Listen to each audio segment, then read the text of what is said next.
बिस्मिल्लाहिर्रहमानिर्रहीम। अस्सलाम वालेकुम।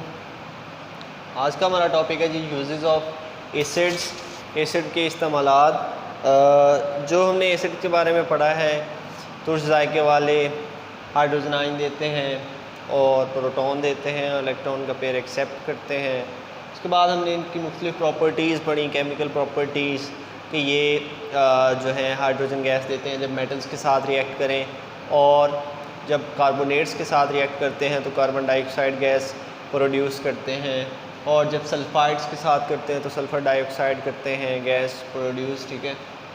और उसके बाद हमने पढ़ा कि ये सल्फाइड्स के साथ जब रिएक्ट करते हैं तो हाइड्रोजन सल्फाइड बनाते हैं, और बेसिस के साथ जब रिएक्ट करते हैं तो साल्ट और वाटर बनाते हैं। ये सारे रिएक्शंस क्यों करवाए जाते हैं? ये रिएक्शंस इसीलिए करवाए जाते हैं ताकि हमें डिफरेंट तरह के नए नए कंपाउंड्स हासिल हों, जिनको हम अपनी रोज़मर्रा ज़िंदगी में इस्तेमाल कर सकें या इंसानी फ़ायदे के लिए इस्तेमाल कर सकते हैं।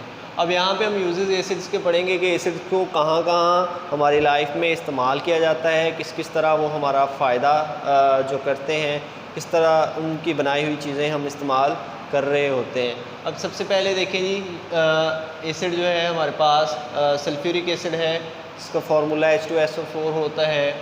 इसको फर्टिलाइज़र्स बनाने के लिए इस्तेमाल किया जाता है। फर्टिलाइज़र्स आपको पता है खादें, ठीक है। खादों से जो है नशोनुमा होती है, पौधों की बेहतरीन नशोनुमा के लिए हमें खादों की ज़रूरत होती है। उसके लिए NPK चाहिए होता है, ठीक है, नाइट्रोजन, फास्फोरस और पोटाशियम, और बहुत से मिनरल्स चाहिए होते हैं पौधों को सही तरह नशोनुमा पाने के लिए, जो कि सॉइल से वो हासिल नहीं कर पा रहे होते। तो हम क्या करते हैं, फर्टिलाइज़र्स उनमें डाल देते हैं, ठीक है, खादें उनमें डालते हैं, तो जिनसे वो सही तरह नशोनुमा पा सकते हैं, ठीक है। तो ये यहाँ पे सल्फ्यूरिक एसिड से जो बनती हैं, ठीक है, वो हमारे पास सल्फ़ेट्स होते हैं, और वो सल्फ़ेट्स जो है फर्टिलाइज़र्स के तौर पे इस्तेमाल किए जाते हैं, ठीक है। सोडियम सल्फ़ेट्स होते हैं या पोटाशियम के सल्फ़ेट्स होते हैं, जो कि हमारे पास फर्टिलाइज़र्स के तौर पर यूज़ किए जाते हैं। उसके बाद पेंट्स में इनको यूज़ किया जाता है, पेंट इंडस्ट्री में इनको यूज़ किया जाता है। डिफरेंट कलर्स के पेंट्स, डिफरेंट शेड्स के पेंट्स और डिफरेंट क्वालिटीज़ के पेंट्स जो हैं वो हम हासिल कर सकते हैं by using sulphuric acid. Sulphuric acid वहाँ पे कैटलिस्ट के तौर पे यूज़ होता है, जो रिएक्शन करवाता है, और रिएक्शन के नतीजे में जो हमें पेंट्स हासिल होते हैं। उसके बाद यहाँ पे तीसरे नंबर पे हमने लिखा है एक्सप्लोसिव्स। एक्सप्लोसिव धमाका खेज़ अशिया को कहते हैं। तो ये सल्फ्यूरिक एसिड को यूज़ करते हुए आप धमाका खेज़ अशिया, पटाखे, बॉम्ब वगैरह जो बनाते हैं, ठीक है, जो छोटे हम चलाते हैं, तो वो जो है हमारे एक्सप्लोसिव्स, वो सारे इसी की मदद से बनाए जाते हैं, सल्फ्यूरिक एसिड की मदद से। उसके बाद लेड स्टोरेज बैटरीज़ में इसे इस्तेमाल किया जाता है। लेड स्टोरेज बैटरीज़ में जो सल्फ्यूरिक एसिड होता है वो क्या किया जाता है जी, उसके आयंस बनते हैं, उन आयंस की मदद से करंट पैदा होता है, और वो करंट हम इस्तेमाल करते हैं। तो ये लेड स्टोरेज बैटरीज़ के अंदर आयंस के तौर पे सल्फ्यूरिक एसिड को आयंस बनाने के लिए वहाँ पे यूज़ किया जाता है, आयंस बनाता है, और वो आयंस जो हैं वो इलेक्ट्रिसिटी जो है प्रोड्यूस करते हैं। वो इलेक्ट्रिसिटी हम यूज़ करते हैं मुख्तलिफ़ चीज़ें चलाने के लिए, आलात चलाने के लिए। उसके बाद हमारे पास आ जाता है जी नाइट्रिक एसिड, नंबर 2 पे। नाइट्रिक एसिड जी, इसका फार्मूला है HNO3। इसको भी हम फर्टिलाइज़र्स बनाने में इस्तेमाल करते हैं। यूरिया फर्टिलाइज़र बहुत मशहूर है, ठीक है, तो उसको भी उसको बनाते वक्त भी नाइट्रिक एसिड को यूज़ किया जाता है। और बहुत सारे फर्टिलाइज़र्स हैं जिनको इस नाइट्रेट्स हैं डिफरेंट, जिनको बनाने के लिए नाइट्रिक एसिड यूज़ किया जाता है, मुख्तलिफ नाइट्रेट्स को। यहाँ पे सल्फेट्स बन रहे थे और यहाँ पे नाइट्रेट्स बनते हैं, वो भी फर्टिलाइज़र्स ही होते हैं। उसके बाद आगे जो पेंट्स हैं जी, पेंट इंडस्ट्री में से यूज़ किया जाता है, तो वहाँ पे जो हमारे पास कंपाउंड्स होते हैं पेंट्स बनाने के लिए, उसे भी नाइट्रोजन वहाँ पे यूज़ किया जाता है। ये वाला वहाँ पे बॉन्ड होता है जी, नाइट्रोजन डबल बॉन्ड नाइट्रोजन वहाँ पे बनता है, ठीक है, तो वो पेंट के तौर पे यूज़ होता है। तो वो पेंट्स डिफरेंट कलर्स के, डिफरेंट क्वालिटीज़ के वहाँ पे बन रहे होते हैं। उसके बाद एक्सप्लोसिव्स में इसे भी इस्तेमाल किया जाता है। नाइट्रिक एसिड को एक्सप्लोसिव धमाका खेज़ अशिया हैं, हम बात कर रहे थे धमाका खेज़ अशिया की, कि वो सारी जो पटाखे वगैरह हैं, ठीक है, तो वो सारी जो है हमारे पास एक्सप्लोसिव्स में आती हैं। उसके बाद हमारे पास ड्रग्स हैं जी, ड्रग्स अद्वियात को कहते हैं। तो नाइट्रिक एसिड को बहुत बड़े पैमाने पर अद्वियात बनाने में इस्तेमाल किया जाता है, जैसे कि सल्फोनामाइड्स होती हैं, ठीक है, और जेनटेक हमारे पास जो मेडिसिन होती है उसमें भी नाइट्रोजन होती है, ठीक है, और बहुत सारी जो हमारे पास मेडिसिन्स हैं उनमें नाइट्रिक एसिड को एज ए कैटलिस्ट यूज़ करके या डायरेक्ट उसका यूज़ करके एज ए रिएक्टेंट यूज़ करके हम मुख्तलिफ वहाँ पर जो ड्रग्स बना रहे होते हैं, ठीक है, और उनको हम अपनी रोज़मर्रा ज़िंदगी में यूज़ करते हैं। उसके बाद हमारे पास आगे आ जाता है जी हाइड्रोक्लोरिक एसिड।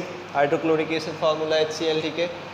तो इसको कहाँ कहाँ इस्तेमाल किया जाता है? क्लीनिंग ऑफ मेटल्स, मेटल्स की क्लीनिंग में। मेटल्स की सरफेस पे आपको पता है जंग वगैरह आ जाता है या मुख्तलिफ चीज़ें वहाँ पे जमना शुरू हो जाती हैं, दाग वगैरह आ जाते हैं, तो उनको क्लीन करने के लिए जो है हम हाइड्रोक्लोरिक एसिड यूज़ करते हैं। हाइड्रोक्लोरिक एसिड क्या करता है, जंग वगैरह जो है या कोई और दाग जो है वाटर के या एलजी वगैरह के, तो वो सारे वहाँ से क्लीन आउट हो जाते हैं। उसके बाद प्रिंटिंग इंडस्ट्रीज़ हैं। जो प्रिंटिंग इंडस्ट्रीज़ होती हैं जहाँ पे प्रिंट्स निकाले जाते हैं, बुक्स बनाई जाती हैं, कॉपीज़ बनाई जाती हैं बड़े पैमाने पर, तो वहाँ पर भी जो हमारे पास एसिड यूज़ होता है वो हाइड्रोक्लोरिक एसिड। उसके बाद हमारे पास चौथे नंबर वाला एसिड आ जाता है जी, जो कि है बेंजोइक एसिड। बेंजोइक एसिड का फार्मूला यहाँ पे मैंने लिखा है C6H5COOH, ठीक है, ये इसका फार्मूला है। तो बेंजोइक एसिड को कहाँ यूज़ किया जाता है जी? फूड प्रिजर्वेशन में, कि ख़ुराक को महफूज बनाने के लिए। तो ख़ुराक आपको लंबे अरसे के लिए चाहिए हो, ठीक है, तो आप उसे महफूज बनाने के लिए बेंजोइक एसिड इस्तेमाल कर लेते हैं। गोश्त वगैरह लंबे अरसे तक जो है वो ख़राब हुए बिना जो है वो पड़ा रहता है और किसी भी वक्त आप उसे दोबारा इस्तेमाल कर सकते हैं। उसके बाद हमारे पास लास्ट पे आता है जी एसिटिक एसिड। एसिटिक एसिड का फार्मूला यहाँ पे लिखा है CH3COOH। तो यहाँ पे acetic acid flavouring of food में, मतलब खुराक को खुश जायका बनाने के लिए इसे इस्तेमाल किया जाता है। हम जो खाना खा रहे हो तो हम अक्सर सालन में जो है लीमू जो है उसे थोड़ा सा डाल लेते हैं, तो लीमू के अंदर जो एसिड होता है वो एसिटिक एसिड है, तो खुराक खुश जायका हो जाती है। उसके बाद फूड प्रिजर्वेशन में इसे भी इस्तेमाल किया जाता है, खुराक को महफूज बनाने के लिए भी इसे इस्तेमाल किया जाता है। और लास्ट पे for cure of sting of wasp, और जो छोटे कीड़े हैं वास्प हैं उनके जो डंग हैं उनके इलाज के लिए भी इसे इस्तेमाल किया जाता है। तो मेनली अगर हम देखें तो सारे एसिड्स जो हैं उनको हमारी ज़िंदगी में बहुत ज़्यादा अहमियत हासिल है। हमारे फर्टिलाइज़र्स, हमारे एक्सप्लोसिव्स, हमारी फूड प्रिजर्वेशन, ठीक है, उसके बाद पेंट्स और ड्रग्स और बहुत सारी अशिया, प्लास्टिक वगैरह और सारी चीज़ें, ठीक है, ये सारी चीज़ें जो हैं हम एसिड्स को यूज़ करके बना रहे होते हैं। प्रिंटिंग इंडस्ट्रीज़ में भी हम इसको यूज़ कर रहे होते हैं, ठीक है, और मेटल्स को क्लीन करने के लिए भी हम इनको इस्तेमाल कर रहे होते हैं। पेपर में क्वेश्चन ऐसे ही आता है कि right the uses of acids, ठीक है, तो आपने ऐसे ही उनके जो है हेडिंग्स बनाकर सल्फ्यूरिक एसिड उसका फार्मूला लिखकर, और ये जो हमारे पास नाइट्रिक एसिड है, हाइड्रोक्लोरिक एसिड है, ये बेंजोइक या एसिटिक एसिड है, सबके फार्मूलाज नेम लिख के आपने ऐसे ही उनके अलग-अलग यूजेस एक्सप्लेन करने होते हैं, फिर आपको मुकम्मल मार्क्स मिल जाते हैं। मिलते हैं अगले लेक्चर के साथ। अल्लाह हाफिज़।